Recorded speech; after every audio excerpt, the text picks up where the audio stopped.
Hello students, good evening to all. তো আজকে আমরা যেটা করব সেটা হচ্ছে তোমাদের ক্লাস 7 এর তড়িৎ অধ্যায়টা। তো এর আগে একটা ক্লাস করানো হয়েছে, সেটা অবশ্যই আগে দেখে এসো, নাহলে বুঝতে তোমাদের অসুবিধা হবে। তো আজকে দেখো যেটা পড়বো সেটা হচ্ছে তড়িৎ প্রবাহের ফল। তো প্রথমে পড়বো যেটা, যে যদি আমরা দেখেছিলাম যে এরকম ধরো একটা তার রয়েছে, তো সেই তারটাকে আমরা ব্যাটারির ধনাত্মক এবং ঋণাত্মক প্রান্তের সঙ্গে জুড়ে দিলাম, তাহলে কি বলেছিলাম, তড়িৎটা হচ্ছে ধনাত্মক থেকে ঋণাত্মকের দিকে যাবে এরকম করে। তাহলে এইটা ধরো একটা পরিবাহী এ এবং বি। তো এখানে যদি আমরা একটা ম্যাগনেটিক নিডেল বা চুম্বক শলাকা রাখি, চুম্বক শলাকা, তাহলে কি হবে, সেই চুম্বক শলাকার দুটো মেরু থাকবে। একটা হয় নর্থ, যেটাকে আমরা বলি উত্তর মেরু, আর একটা হচ্ছে সাউথ, যেটাকে আমরা বলি দক্ষিণ মেরু। তো দেখা গেল যে এই যে চুম্বক শলাকাটা রাখলাম সেটা কিন্তু বিক্ষিপ্ত হয়ে গেল। তাহলে চুম্বক শলাকা বিক্ষিপ্ত হলো মানে বুঝতে হবে কি, এর চারপাশে একটা চুম্বক ক্ষেত্র তৈরি হয়েছে। তাহলে এই এই যে এক্সপেরিমেন্টটা বা পরীক্ষাটা এটা করেছিলেন বিজ্ঞানী ওরস্টেড, প্রথম বিজ্ঞানী ওরস্টেড করেন। তো এখান থেকে যেটা পাওয়া গেল, সে তড়িৎ প্রবাহের ফলে পরিবাহীর চারিদিকে চৌম্বক ক্ষেত্র তৈরি হয়।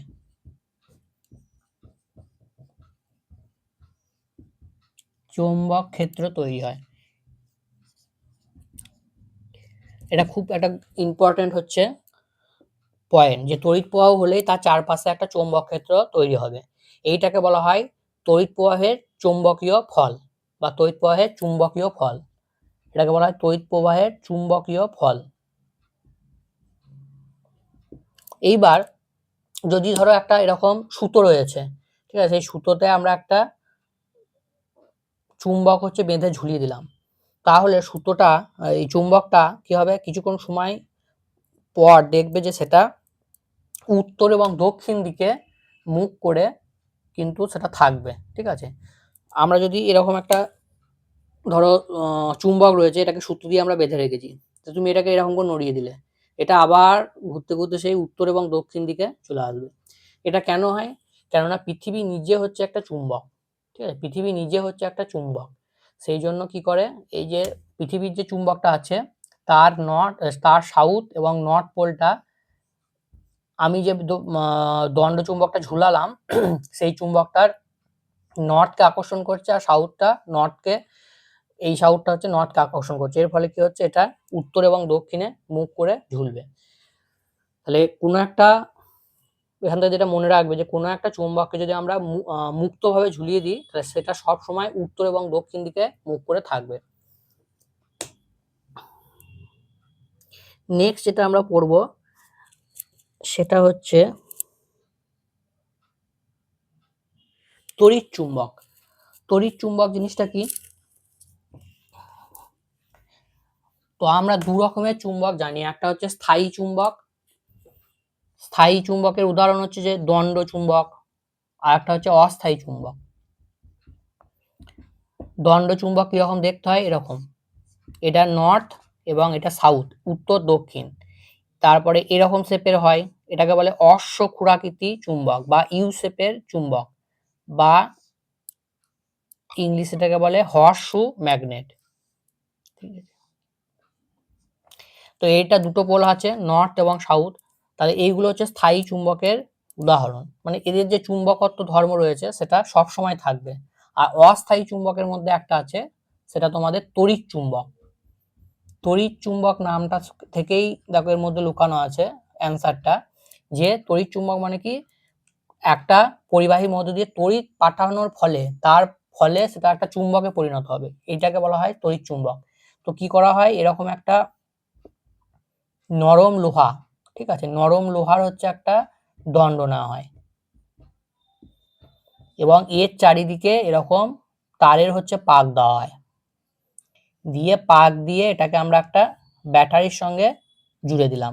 এর ফলে কি হবে, এইটা একটা তড়িৎ চুম্বকে পরিণত হয়ে যাবে। যখনই তুমি এখানে একটা সুইচ দিয়ে দিলে, ধরো এখানে একটা সুইচ দিয়ে দিলে, এবার সুইচটা যখনই তুমি অন করবে এটা চুম্বক হিসেবে আচরণ করবে, আবার যখনই তুমি অফ করবে তখন চুম্বকটা আর চুম্বক থাকবে না, তাহলে বোঝা গেছে যে কারেন্টটা দিয়ে বা তড়িৎটা দিয়ে আমরা চুম্বকটাকে অন অফ করতে পারি, তাহলে সেই জন্য এটাকে অস্থায়ী চুম্বক বলা হচ্ছে।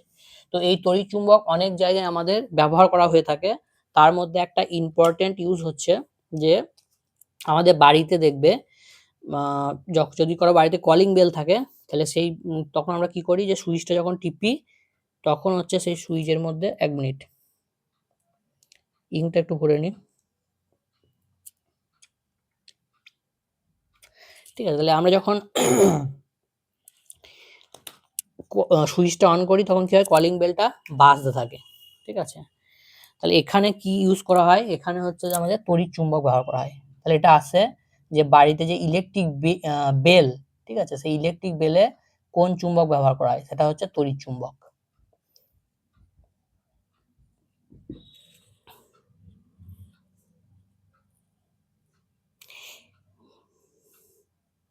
এছাড়া কোথায় ব্যবহার করা হয়, লাউড স্পিকার,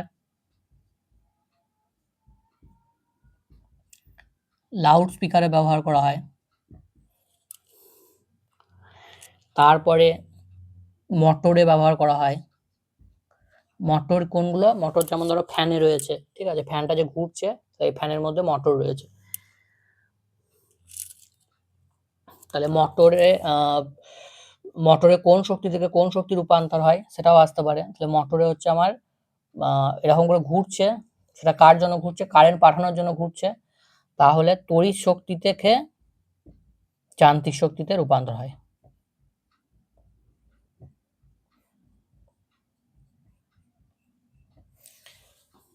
এবার দেখো এই যে তড়িৎ চুম্বকটা আমরা পেলাম, এই তড়িৎ চুম্বকটাকে আমরা কি ভাবে আরো বেশি শক্তিশালী করতে পারি, সেটা কি উপায়ে করতে পারি। 1 নম্বর উপায় হচ্ছে তারের সংখ্যা বাড়িয়ে, তারের পাক সংখ্যা বাড়িয়ে, তারের পাক সংখ্যা বাড়িয়ে, মানে এখানে আমরা বেশি পাকের তার যদি ব্যবহার করি তাহলে এই যে তড়িৎ চুম্বকটা তৈরি হবে এটা শক্তিশালী হবে অনেক বেশি। 2 নম্বর হচ্ছে তড়িৎ প্রবাহ মাত্রা বাড়িয়ে, তড়িৎ প্রবাহ মাত্রা বাড়িয়ে।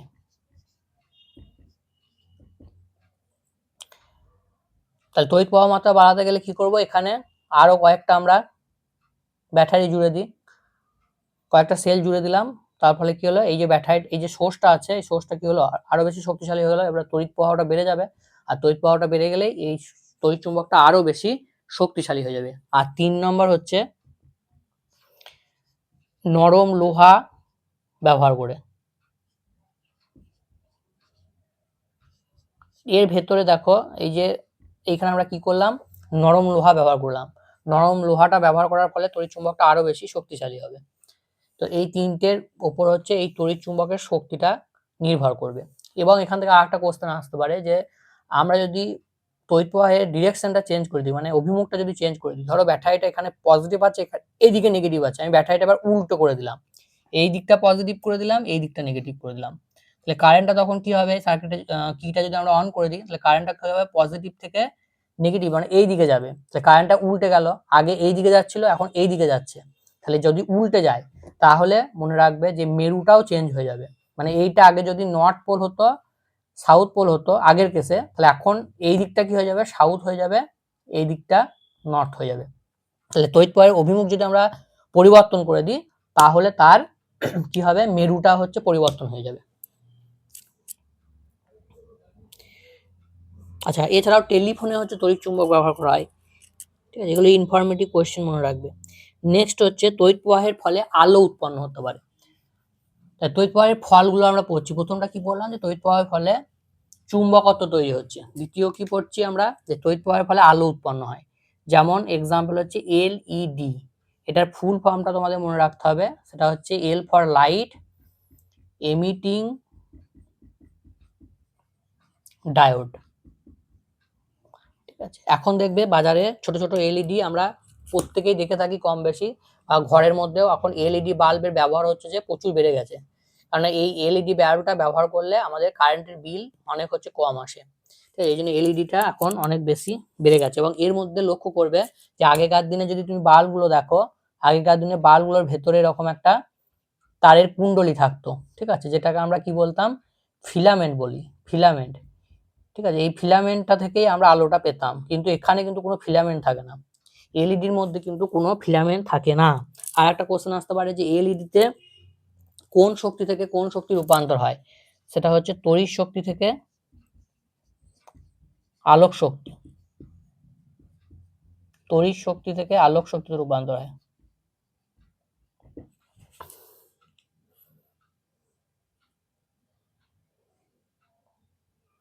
বেশ, এরপরে দেখো যেটা আছে, তড়িৎ প্রবাহের ফলে আর একটা কি হতে পারে, দুটো পড়লাম, এক হচ্ছে তড়িৎ পাঠানোর ফলে চুম্বকত্ব তৈরি হচ্ছে, তড়িৎ পাঠানোর ফলে আলো উৎপন্ন হচ্ছে, আর 3 নম্বরে আমরা পড়বো তড়িৎ প্রবাহের ফলে তাপ উৎপন্ন হবে, তড়িৎ প্রবাহ হলে তাপ উৎপন্ন হবে, এটাকে বলা হয় তড়িৎ প্রবাহের তাপীয় ফল, তড়িৎ প্রবাহের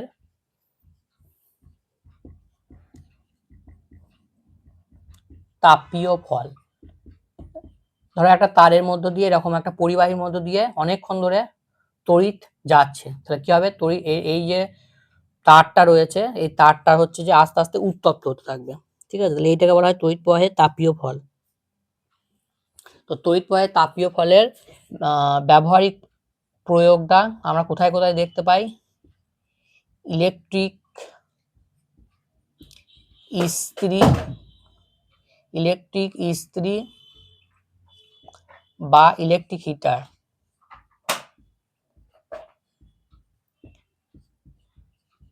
আর একটা কোথায় দেখতে পাই, আর একটা এক্ষুনি পড়লাম যে বাল্বের যে ফিলামেন্ট, বাল্বের ফিলামেন্টে ওটা আমরা দেখতে পাই। এবার আসতে পারে যে বাল্বের ফিলামেন্টে কি ব্যবহার করা হয়, ঠিক আছে, এটার অ্যান্সার হবে টাংস্টেন, টাংস্টেন। আরো ভালো করে বললে এটা হবে উলফ্রামাইট, ঠিক আছে, উলফ্রামাইট, এই ধাতু সংকরটা ব্যবহার করা হয়, ঠিক আছে। তো তোমাদের কোশ্চেনে সাধারণত টাংস্টেনটাই আসে, টাংস্টেনটা মনে রাখবে, বা কোশ্চেনটা যদি একটু টাফ করে তখন উলফ্রামাইটও দেওয়া থাকতে পারে। আর ইলেকট্রিক ইস্ত্রি যেটা, সেখানে নাইক্রোম বলে একটা ধাতু সংকর ব্যবহার করা হয়, নাইক্রোম, ঠিক আছে, নাইক্রোমের তার হচ্ছে ব্যবহার করা হয়, নাইক্রোমের তার। তাহলে নাইক্রোমটা কি কি কি দিয়ে তৈরি হয়, আয়রন মানে লোহা, ক্রোমিয়াম আর হচ্ছে নিকেল, তাহলে এটা একটা ধাতু সংকর, অনেকগুলো ধাতু যখন মিশিয়ে আমরা তৈরি করব তখন সেটাকে আমরা ধাতু সংকর বলবো। তো এখানে আয়রন, ক্রোমিয়াম আর নিকেল থাকে নাইক্রোমের মধ্যে। আর এটা হচ্ছে বাল্বটা কি বললাম, বাল্বটা হচ্ছে টাংস্টেন। এছাড়া আর একটা জায়গায় পাওয়া যায়, সেটা হচ্ছে ফিউজ তার, ফিউজ তার, এখানেও তড়িৎ প্রবাহের তাপীয় ফল আমরা দেখতে পাই, ফিউজ তার। তো এই ফিউজ তার জিনিসটা কি, দেখবে যে প্রত্যেকটা বোর্ডে, বাড়ির যে প্রত্যেকটা ইলেকট্রিক বোর্ড রয়েছে বা বাড়ির যে মেন বোর্ড রয়েছে, ওখানে দেখবে একটা ফিউজ আছে এরকম, যেটাকে আমরা খুলে নিলে কি হবে, কারেন্টটা সম্পূর্ণ অফ হয়ে যায় বাড়ির, সেইটাকে আমরা ফিউজ বলি, এটা বোর্ডেও থাকে। বোর্ডের ফিউজটা যদি আমরা খুলে নিই তাহলে শুধুমাত্র সেই বোর্ডে যতগুলো সুইচ আছে সবগুলো সুইচই হচ্ছে অফ হয়ে যাবে। আর বাড়ির বাইরে যেটা আমাদের মেনের মধ্যে যে ফিউজটা লাগানো থাকে, ওইটা যদি আমরা খুলে দিই তাহলে গোটাটাই হচ্ছে অফ হয়ে যাবে। তাহলে এইটা একটা ফিউজটা কেন লাগানো হয়, ফিউজটা হচ্ছে যে একটা নিরাপদ ব্যবস্থা, এটা একটা নিরাপদ ব্যবস্থা। কারেন্টটা যদি কোনো কারণে, ধরো তোমার বাড়িতে যে তড়িৎ প্রবাহটা বা কারেন্টটা যাচ্ছে সেটা কোনো কারণে বেড়ে গেল, তখন কি হবে, তোমাদের টিভি, ফ্রিজ, যে দামি দামি জিনিসগুলো রয়েছে সেগুলো সব হচ্ছে পুড়ে যাওয়ার ভয় আছে। এর ফলে কি হয়, ফিউজটা যদি আমরা লাগিয়ে দিই তাহলে ফিউজের মধ্যে একটা তার থাকে, ঠিক আছে, সেই তারটা কেটে যায়। তারটা যেই কেটে গেল, আমরা জানি যে বদ্ধ বাতুনির মধ্য দিয়ে কি হয়, মুক্ত বাতুনির মধ্য দিয়ে কি হয়, কোনো রকমের তড়িৎ যেতে পারে না, ফলে কি হয়, তড়িৎটা অফ হয়ে যায়। তাই এটা একটা সেফটি ডিভাইস বা নিরাপদ ব্যবস্থা হিসাবে কাজ করে। তো এই যে ফিউজটা আছে, এই ফিউজের মধ্যে কি কি ব্যবহার করা হয় সেটা আছে, সেটা হচ্ছে লেড এবং টিন, লেড এবং টিন এই ধাতু সংকরটা ব্যবহার করা হয়।